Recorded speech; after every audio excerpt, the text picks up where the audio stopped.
గణేశాయ నమః, గాయత్రీదేవి నమః, మహాసరస్వతి నమః, మాతాపితృభ్యో నమః. ముందుగా ప్రేక్షక వీక్షణ మహాశీలందరికీ నమస్కారం. అయితే గురుడు అతిచారం వల్ల ఈ దీపావళి అమావాస్య తర్వాత ద్వాదశ రాశుల వారికి కూడా ఎలా ఉండబోతుంది అనే విషయం మనం తెలుసుకునే ప్రయత్నం చేద్దాం. అయితే గురుడు అక్టోబర్ 17వ తారీఖున మిథునంలోంచి కర్కాటకంలోకి వెళుతున్నాడు. అయితే మళ్ళా తిరిగి డిసెంబర్ 5వ తారీఖున మళ్ళా తిరిగి కర్కాటకంలోకి వచ్చేస్తున్నాడు. దీన్నే అతిచారము అంటారు. అంటే వెళ్ళవలసిన దానికన్నా తొందరగా వెళ్ళడం, మళ్ళా తిరిగి మళ్ళీ అదే రాశిలోకి ప్రవేశించడం. దీనిది కొంచెం తీవ్ర ప్రభావం ఉంటుంది. కారణం ఏంటంటే ఎక్కువగా గురుడు యొక్క ప్రభావం మన జాతకాలన్నింటి మీద, ముఖ్యంగా గోచార ఫలితాల్లో ఉంటుంది కాబట్టి దీని ప్రభావం ఖచ్చితంగా ద్వాదశ రాశుల మీద పడుతుంది. అంచేత ఈ కారణంగా దీపావళి తర్వాత ఏ రకంగా ఉండబోతోంది ద్వాదశ రాశుల వరకు అనే విషయాన్ని ఇప్పుడు మనం తెలుసుకునే ప్రయత్నం చేద్దాం. ఇక మీనరాశి వారి యొక్క ఫలితాలు. అయితే దీపావళి తర్వాత మీనరాశి వారికి ఈ గ్రహస్థితి పరిశీలించినట్లయితే కనుక ఏ రకంగా ఉండబోతోంది అన్నట్లయితే మిశ్రమ ఫలితాలు కనపడుతున్నాయి. అయితే ఏ పని ప్రారంభం చేసినా కూడా కొంచెం ఆలస్యంగా అవుతూ ఉంటుంది. కంగారు మాత్రం పడకండి. కుటుంబంలో చిన్న చిన్న మనస్పర్ధలు, కలహాలు, అపార్థాలు ఇలాంటివి కొంచెం ఎక్కువగా మీ మీద ప్రభావాన్ని చూపిస్తూ ఉన్నాయి. కంగారు పడకండి. ఎదుటివారిని సరిగ్గా అర్థం చేసుకోలేకపోవడం వల్ల గొడవలు కనపడుతున్నాయి. ఉద్యోగాలు చేసే చోట, వ్యాపారాలు చేసే చోట జాగ్రత్తగా ఉండాలి. సంపాదన కన్నా ఖర్చు అధికంగా కనపడుతుంది కాబట్టి అప్పులు చేసే విషయంలో ఎక్కువ జాగ్రత్తలు ఉండాలి. అలాగే ఈఎంఐలు కట్టే విషయంలో ఎక్కువ జాగ్రత్తలు తీసుకోవాలి.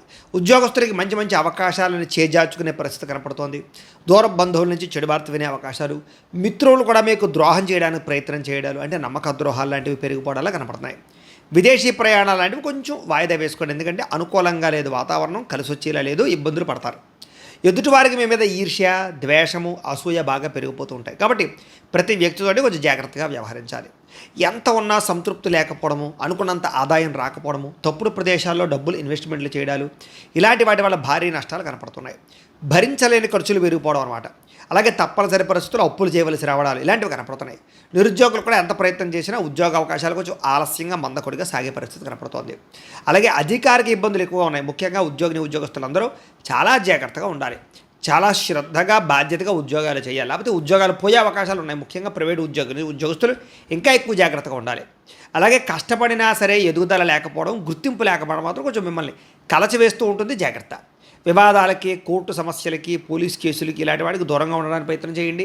చిన్న చిన్న సమస్యలే పెద్దవవుతాయి. జాగ్రత్త. శారీరక కోరికలు పెరిగిపోవడము, అనవసరమైన తప్పులు చేయడాలు, శారీరక వ్యామోహాలు బాగా పెరుగుతాయి. వ్యసనాలకు దూరంగా ఉండాలి. వ్యాపారస్తులకి అంతంత మాత్రమైన వ్యాపార లాభాలే కనపడుతూ ఉన్నాయి. ఇతర దేశాల్లో ఉండే భారతీయులందరూ కూడా అనవసరమైన సమస్యలు ఇరుక్కోవడము, ఉద్యోగ సమస్యలు ఉన్నాయి. జాగ్రత్త. దూర ప్రయాణాలు, విదేశీ ప్రయాణాలు కొంచెం వాయిదా వేసుకోండి. వీసా ప్రయత్నాలు కూడా వాయిదా వేసుకోవడం మంచిది. అయితే తీర్థయాత్రలు కానీ, కుటుంబంలో పూజల్లో పాల్గొనడాలు కానీ, లేదా వ్రతాలు, నోములు చేయడం కానీ మీకు బాగా కలిసి వస్తుంది. ఇష్టమైన వారితో, ప్రేమించిన వ్యక్తులతో వివాహాల కోసం చేసే ప్రయత్నాలు ఆలస్యాలు అవుతాయి, లేదా కొంచెం బెడిసి కొట్టే అవకాశాలు కూడా ఉన్నాయి. సంతానం వల్ల సమస్యలు, ధన నష్టము, ప్రేమికుల మధ్య అపార్థాలు, వ్యామోహాలు పెరిగిపోవడము జరిగే అవకాశాలు ఉన్నాయి. క్రమశిక్షణ లేకపోవడం వల్ల జీవితంలో ఆటుపోటులు బాగా ఎదురయ్యే పరిస్థితి కనపడుతోంది. జాగ్రత్త. రాజకీయ నాయకులకి కోర్టు సమస్యలు, వివాదాలు ఇరుక్కునే పరిస్థితి కనపడుతోంది. జాగ్రత్త. సినిమా, టీవీ, మీడియా రంగాల వారికి అవకాశాలు వచ్చినట్టు వచ్చి మళ్ళీ ఎవరికొకరు వేరే వాళ్ళకి వెళ్ళిపోయే పరిస్థితి కనపడుతోంది. భార్యాభర్తల మధ్య కూడా అపార్థాలు, దూరాలు, సమస్యలు, గొడవలు, అశాంతి, చిన్న చిన్న విద్వేషాలు కనపడుతున్నాయి.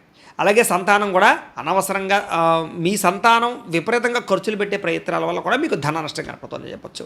అలాగే ఎవరైనా ప్రేమిస్తూ ఉంటే కనుక వాళ్ళని వేధించడం కానీ, బలవంతం చేయడాలు కానీ మాత్రం చేయకండి. సాఫ్ట్గా వ్యవహరించండి. ఇష్టమైన వాళ్ళ మీద ప్రేమ ఉన్నా కూడా పరిస్థితుల ప్రభావం వల్ల మీరు దానివల్ల ఇరుక్కుంటారనమాట, సమస్యలు అనమాట. కాబట్టి జాగ్రత్తగా ఉండాలి. కొంచెం చికాకు, అసహనం, పనులు అవ్వకపోవడం, మనసుకి అశాంతి, ఆందోళన, భయము, లేకపోతే విరక్తి ఇలాంటివి ఎక్కువగా అయిపోతుంటాయి. కాబట్టి ఎక్కువగా మెడిటేషన్ చేయండి, పూజల్లో పాల్గొనండి, ఇంట్లో చక్కగా పూజ చేసుకోవడానికి ప్రయత్నం చేయండి. అనవసరమైన గొడవలు ఎవరితోటి పెట్టుకోకండి. ముఖ్యంగా జాతకం ఖచ్చితంగా చూపించుకోండి. ఎందుకంటే ఏలినాటి శని బాగా తీవ్రంగా ఇబ్బంది పెడుతుంది. ఏదైనా అవసరమైతే పరిహారాలు చేయించుకోండి. దానివల్ల మీకు రాబోయే రోజులు బాగుంటుంది. అయితే మీకు ఏం కావాలో అర్థం కాక తెలియని పరిస్థితులు, బాధపడడం, అతిగా మాట్లాడడం, అతిగా ఖర్చు పెట్టడం, అతిగా వ్యవహరించడం ఇలాంటివన్నీ కనపడుతున్నాయి. కొత్తగా వ్యాపారం ప్రారంభం చేసేవారు కానీ, కొత్తగా ఏదైనా నిర్ణయం తీసుకునేవారు కానీ, ఉద్యోగాలు తీసుకునేవారు కానీ కన్ఫ్యూజ్ వాతావరణం కనపడుతుందని చెప్పొచ్చు. అందుకనే అసలు మీ జాతకానికి, మీ జీవితానికి ఏం సూట్ అవుతుంది అది తెలుసుకోవాలి. అందుకనే ఓ పని చేయండి. లేకపోతే మీరు ఏం చేస్తారంటే కింద కామెంట్ బాక్స్లో మీ పేరు, మీ యొక్క రాశి, అలాగే మీ వాట్సాప్ నెంబర్ పెట్టండి. మేము ఏం చేస్తామంటే ఆ నెంబర్కి మేము ఏం చేస్తామంటే ఈ సంపూర్తి జీవితం ఎలా ఉంటుందో పీడిఎఫ్ పెడతాం, అంటే చదువుకోవచ్చు అనమాట. దాంట్లో ఏంటంటే మీకు ఏమేం జరుగుతుంది, ఏ సంవత్సరం ఎలా ఉంటుంది, ఏం కలిసి వస్తాయి, ఏ ఉద్యోగం కలిసి వస్తుందా, వ్యాపారం కలిసి వస్తుందా, ఇందులో లాభాలు ఉంటాయి, ఇలాగ ఏ ఏ కాలం బాగుంది, ఏ కాలం బాగోలేదు, ఇవన్నీ వస్తాయి మీకు. కాబట్టి చక్కగా మీరు ఏం చేస్తారంటే దాన్ని బట్టి అనుసరించుకుంటూ ఎదరికి వెళ్ళి తిరిగారు. అది మీకు ఫ్రీ సర్వీసే, కానీ కామెంట్ బాక్స్లోనే పెట్టండి, వాట్సాప్లో మాత్రం పెట్టకండి. కామెంట్ బాక్స్లో పెడితే మీకు ఆ పీడిఎఫ్ పంపిస్తాం, చూసుకోండి మీరు. ఇక ఎక్కువగా మాత్రం ఎవరితోటి కూడా అనవసరంగా సంబంధ బాంధవ్యాలు, లావాదేవీలు మాత్రం ఎక్కువ జరపకండి. ఎందుకంటే బాగా ధన నష్టాలు కనపడుతున్నాయి. కుటుంబానికి దూరంగా గడపవలసి రావడము, కుటుంబ సభ్యుల మధ్య సఖ్యత లేకపోవడము, చెడు సలహాలు ఇచ్చేటటువంటి వారి మాట విని నష్టపోయే అవకాశాలు కనపడుతున్నాయి. వైవాహిక జీవితంలో కూడా సమస్యలు, గొడవలు ఎక్కువైపోయే అవకాశం కనపడుతుంది. వ్యాపారాలు చేసేటప్పుడు కూడా జాగ్రత్తగా ఆచితూచి వ్యవహరించండి. ప్రేమికుల మధ్య వాగ్వివాదాలు, ఇష్టమైనటువంటి వస్తువులు కానీ లేదా వాహనాలు కానీ, యంత్ర పరికరాలు కానీ, ఫోన్లు కానీ, బంగారం వస్తువులు కానీ, ఇలాంటివన్నీ కూడా మీకు కనపడకుండా పోవడాలు లాంటివి కనపడుతున్నాయి. ప్రభుత్వ ఉద్యోగస్తులకు చికాకులు బాగా పెరిగిపోయే పరిస్థితి కనపడుతుంది, జాగ్రత్త. స్త్రీలు కూడా ఎదుటి వ్యక్తులతోటి, కొత్త వ్యక్తులతోటి మోసపోయే అవకాశాలు ఉన్నాయి. ఎవరిని నమ్మకండి, చాలా జాగ్రత్తగా ఉండండి. డాక్యుమెంట్ వ్యవహారాలు, రాతకోత వ్యవహారాలు జాగ్రత్త. ఏదైనా చెక్కులు ఇచ్చినప్పుడు వాటి విషయంలో కూడా ఎక్కువ జాగ్రత్త తీసుకోండి. శత్రువులు బాగా ఇబ్బంది పెట్టే అవకాశం కనపడుతోంది. షేర్ మార్కెట్లో ధన నష్టం కనపడుతోంది. అప్పులు అరువులు ఇవ్వడం వల్ల నష్టాలు కనపడుతున్నాయి. కాబట్టి జాగ్రత్తగా ఉండాలి. మిమ్మల్ని ప్రేమించే వారిని దూరం చేసుకోవడము, లేదా శారీరకపరమైనటువంటి రుగ్మతల వల్ల, అనారోగ్య సమస్యల వల్ల మానసిక హాని కనపడుతోంది, భయాందోళన కనపడుతుంది, జాగ్రత్తగా ఉండాలి. రాజకీయ నాయకులు జాగ్రత్తగా వ్యవహరించకపోతే కనుక పదవీ గండాలు ఉన్నాయి, జాగ్రత్త. విడిపోయిన వ్యక్తులు తిరిగి కలవడానికి మాత్రం మంచి అవకాశాలు కనపడుతున్నాయి. భార్యాభర్తలు, ప్రేమికుల మధ్య కలయికలు ఉన్నాయి. అయితే ఆదాయం కన్నా ఖర్చు ఎక్కువగా కనపడుతోంది, జాగ్రత్తగా ఉండాలి. పరిశ్రమలు, వ్యాపారాలకు సంబంధించిన వారికి ఆలస్యంగా పనులు అవుతాయి. స్త్రీ పురుష వ్యామోహాలు, ప్రేమ కోరికలు బాగా పెరిగిపోతుంటాయి. ప్రతి చిన్న విషయానికి కూడా అనవసరమైనటువంటి వ్యవహారాలు నడపడం ఎక్కువగా ఇబ్బంది పెడుతుంది, జాగ్రత్తగా ఉండాలి. కోపతాపావేశ ఉద్రేకాలు తగ్గించుకోండి. ఇక విద్యార్థులకి కొంచెం మనోధైర్యం తగ్గుతుంది, సెల్ఫ్ కాన్ఫిడెన్స్ తగ్గుతుంది. దానివల్ల నేను చదవగలనా, నేను పాస్ అవ్వగలనా, లేకపోతే ఇలాగ ఆందోళన కనపడుతుంది. కాబట్టి కాన్ఫిడెంట్గా ఉండండి, బాగా చదవండి, దృష్టి పెట్టండి. అనవసరమైన వ్యామోహాలు, సెల్ ఫోన్లు తగ్గించుకోండి. ఉద్యోగస్తులకి శ్రమకు తగ్గ ఫలితం మాత్రమే కనపడుతుంది తప్ప పెద్ద అద్భుతమైనటువంటి మార్పు కనపడలేదు. ఉద్యోగపరంగా, వ్యవహారపరంగా తోటి ఉద్యోగస్తుతో స్వల్ప ఇబ్బందులు కనపడుతున్నాయి. పై అధికారుల వల్ల కూడా ఇబ్బందులు కనపడుతున్నాయి. బాధ్యతగా ఉద్యోగాలు చేయని వారందరికీ ఉద్యోగ గండాలు ఉన్నాయి. విదేశాల్లో ఉండే వారికి ఉద్యోగ సమస్యలు అధికమవుతాయని చెప్పొచ్చు, చాలా జాగ్రత్తగా వ్యవహరించాలి. స్త్రీలకి విలువైన వస్తువులు పోగొట్టుకునే అవకాశాలు, కుటుంబంలో తగాదాలు, భర్తకి మీకు మధ్య చిన్న చిన్న మనస్పర్ధలు కనపడుతున్నాయి. ప్రేమించిన వాళ్ళు దూరం అవడం కొంచెం మిమ్మల్ని బాధ పెడుతుంది అని చెప్పచ్చు.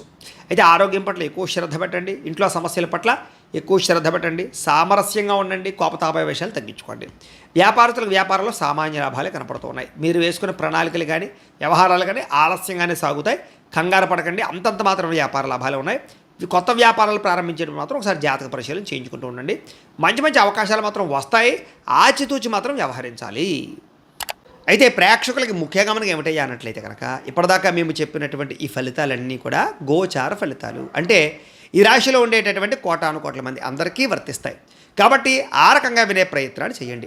ఒకవేళ మీ పర్సనల్ జాతకం అంటే మీకు ఒక్కరికి ఎలా ఉందో తెలుసుకోవాలి అన్నా, లేదా ఏదైనా సమస్యలతో ఇబ్బంది పడుతూ ఉన్నా, దానికి మీ date of birth, time, place of birth, మీ పేరు మా వాట్సాప్ నెంబర్కి మెసేజ్ పెట్టినా, లేదా మాకు ఫోన్ చేసినా కూడా మీ పర్సనల్ జాతకం అంటే మీకు ఒక్కరికి ఎలా ఉందో చూసి చెప్పే ప్రయత్నాన్ని చేస్తాము. లేదా ఏదైనా సమస్యలతో ఇబ్బంది పడుతూ ఉంటే కనుక వాటికి పరిహారాలు చెప్పడం కానీ, లేదా పరిహారాలను చేయించడం కానీ, పరిహారాలను ఈ రకంగా మా పీఠంలో ఉండేటటువంటి బ్రాహ్మణులు అంటే ఋత్వికుల ద్వారా ఈ రకంగా జపాలు అని, ఈ రకంగా మండప ఆరాధనలు, ఈ రకంగా అభిషేకాలు, ఈ రకంగా హోమాలు నిర్వర్తింపజేసి వాటికి సంబంధించినటువంటి ప్రసాదాన్ని మీకు కొరియర్ ద్వారా పంపించే ప్రయత్నం చేస్తాం. లేదా మీరు స్వయంగా వచ్చి పాల్గొన్నా కూడా మీ చేతి కార్యక్రమాలు కూడా మా పీఠంలో బ్రాహ్మణుల ద్వారా నిర్వర్తింపజేసే ప్రయత్నం చేస్తాం. కాబట్టి మీకు వీటికి సంబంధించిన వాటి కోసం మమ్మల్ని సంప్రదించవచ్చు అని ప్రత్యేకంగా తెలియజేస్తూ, అలాగే మీరు ఎవరికైనా సరే పూర్తి జాతకం ఈ రకంగా పుస్తకం రూపంలో కావాలన్నట్లయితే కనుక దానికి కూడా మీ date of birth, time, place of birth, మీ పేరు మా వాట్సాప్ నెంబర్కి మెసేజ్ పెట్టినా, మాకు ఫోన్ చేసినా కూడా మీ జాతకాన్ని ఈ రకంగా రాసి ఇలా కంప్యూటర్లో డీటీపీ చేయించి ఈ రకంగా పుస్తకం రూపంలో బైండింగ్ చేయించి ఈ పుస్తకాన్ని మీకు కొరియర్ ద్వారా పంపించే ప్రయత్నం చేస్తాం. ఇందులో మీ పూర్తి జాతకం అంతా రాసి ఉంటుంది. చక్కగా మీరు చదువుకోవచ్చు, మీకు జీవితాంతం ఉపయోగపడుతుంది. కాబట్టి మీరు ఎవరికైనా సరే ఈ పూర్తి జాతకం కావాలన్నా మమ్మల్ని సంప్రదించవచ్చు. అలాగే ఇంట్లో డబ్బు నిలబడకపోవడము, వ్యాపారాలు సరిగ్గా సాగకపోవడము, అప్పుల బాధలు, ఆర్థిక ఇబ్బందులతో ఇబ్బంది పడుతూ ఉంటే కనుక అలాంటి వాటికి ఇలాంటి ధన జన వశీకరణ యంత్రము అని ఉంటుంది. ఈ యంత్రం కావాలన్నా మీ గోత్రాల పేర్లు మాకు తెలియజేసినట్లయితే మీ గోత్రనామాలతో యంత్రానికి జపాలు అవి చేసి మీకు పంపించే ప్రయత్నం చేస్తాం. అలాగే ముఖ్యంగా ఈ యొక్క ఏదైతే నరదిష్టి, నరఘోష ఈ ఇంట్లో కానీ వ్యాపార సంస్థల్లో కానీ ఇబ్బందులు పడుతూ ఉంటే కనుక నరదోష వల్ల కానీ నరదిష్టి వల్ల కానీ అలాంటి వాటికి ఇలాంటి నరఘోష యంత్రము అని ఉంటుంది. అలాగే ఇంట్లో మనశ్శాంతి లేకపోవడము, నిద్ర పట్టకపోవడము, పీడకలలు రావడము, శత్రువులు పెరిగిపోవడము, కోర్టు వివాదాలు లేదా ఇంట్లో సమస్యలు, ఇలాగా ఎవరైనా ప్రయోగం చేసేసారని అనుమానాలు రావడము, ఇంట్లో వాళ్ళు ఏదైనా పిచ్చి పిచ్చిగా బిహేవ్ చేస్తూ ఉండడము, ఇలాంటి గాళ్ళు సోకే అనే భయాలు రావడము, ఇలాంటి వాటితో ఇబ్బంది పడుతూ ఉంటే కనుక అలాంటి వాటికి ఇలాంటి శూలిని దుర్గా యంత్రం అని ఉంటుంది. కాబట్టి ఈ యంత్రాల్లో ఏ యంత్రం కావాలన్నా కూడా మీరు మాకు గోత్రాలు పేర్లు తెలియజేసినట్లయితే మీ గోత్రనామాలతో యంత్రాలకి పూజలు జపాలు హోమాలు నిర్వర్తింపచేసి మీకు కావాల్సినటువంటి యంత్రాన్ని మీకు కొరియర్ ద్వారా పంపించే ప్రయత్నం చేస్తాం. కాబట్టి మీరు ఎవరికైనా సరే యంత్రాల్లో ఏ యంత్రం కావాలో కూడా మమ్మల్ని సంప్రదించవచ్చు అని తెలియజేస్తూ, అలాగే ముఖ్యమైన విషయం ఏంటంటే కనుక మీకు పూర్తి జాతకం అంటే మీ రాశిని బట్టి మీ జీవితం ఎలా ఉంటుందో పూర్తిగా తెలుసుకోవాలన్నట్లయితే కనుక మీరు ఏం చేస్తారంటే ఈ కింద కామెంట్లో, వాట్సాప్లో కాదు కామెంట్లో, ఈ కింద వీడియో కింద కామెంట్లో మీ date of birth, time, place of birth, మీ పేరు లేదా మీ రాశి పెట్టినా పర్వాలేదు పెట్టి మీ వాట్సాప్ నెంబర్ ఈ యొక్క కామెంట్లో పెట్టినట్లయితే కనుక మీ పూర్తి జాతకం ఎలా ఉంటుంది అనే విషయాన్ని మేము పీడిఎఫ్ రూపంలో మీకు వాట్సాప్లో పంపించే ప్రయత్నం చేస్తాం. అదంతా మీరు చదువుకుని మీ జీవితం ఎలా ఉంటుంది, మీ గుణగణ లక్షణాలన్నీ కూడా మీకు అందులో ఉంటాయి. చక్కగా మీ లైఫ్ లాంగ్ ఎలా ఉంటుంది అనే విషయం మీకు ఫ్రీగా పంపడం జరుగుతుంది. కాబట్టి మీరు ఎవరికైనా సరే పూర్తి జాతకం ఎలా ఉంటుందో తెలుసుకోవాలన్నట్లయితే కనుక ఆ రకంగా మీరు కింద కామెంట్లో మాత్రం ఖచ్చితంగా మీ డేట్ ఆఫ్ బర్త్లు అవి ఇవ్వండి అని తెలియజేస్తూ, అలాగే ఈ వీడియో ఖచ్చితంగా లైక్ చేయండి, కింద కామెంట్ పెట్టండి. అలాగే ఈ ఛానల్ ఎవరైనా సబ్స్క్రైబ్ చేసుకోకుండా ఉన్నట్లయితే కనుక ఖచ్చితంగా సబ్స్క్రైబ్ చేసుకోవాల్సిందిగా మనస్ఫూర్తిగా ఆశిస్తూ, గోబ్రాహ్మణేభ్యః శుభమస్తు నిత్యం, లోకా సమస్తాః సుఖినో భవంతు, స్వస్తి.